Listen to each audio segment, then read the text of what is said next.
کہتے ہیں جی کہ آپ کہتے ہیں کہ طائف سے آنے والے پر عمرہ کرنا ضروری ہے، اس کے دلیل کیا ہے؟ دلیل حدیث ہے، وقت رسول اللہ صلی اللہ علیہ وسلم خمس مواقیت، حضور نے یہ 5 میقات بنائے کہ ان سے بغیر احرام کے آپ نہیں گزر سکتے۔ طائف بھی میقات ہے،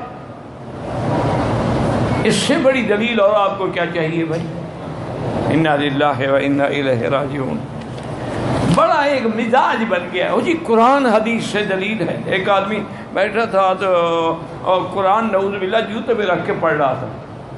میں نے اس کو کندھا رہا یہ کیا کر رہے ہو؟ تو کہتا جی آپ کے پاس کوئی حدیث ہے؟ وہ اللہ کے بندے، حدیث تو وہ ہے جو دعویٰ کرے، مدعی حدیث پیش کرے نا، ہم کیوں پیش کریں؟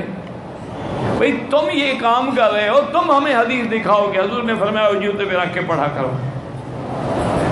وہ تو تمہیں دکھانی ہے نا کہ ہمیں دکھانی ہے۔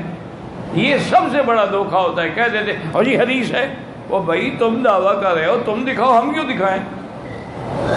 تو میں نے بہرحال یہ کیا کہ میرے ہاتھ میں جا رہا تھا، میں نے بھی جوتا پکڑا، میں نے جوتے اس کے سر پہ رکھ لیے۔ کبھی شاید یہ کیا ہے؟ میں نے کہا تمہارے پاس حدیث ہے کہ تیرے سر پہ جوتے نہ رکھوں؟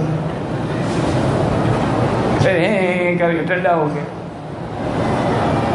اللہ کے بندے، جب حضور نے 5 میقات بنائے ہیں، مدینہ ذی الحلیفہ میقات ہے، قرن المنازل میقات ہے، جوفہ میقات ہے، یلملم جو ہے وہ میقات ہے، اسی طرح طائف کے راستے میں وہ جو وادی سیل ہے وہ میقات ہے۔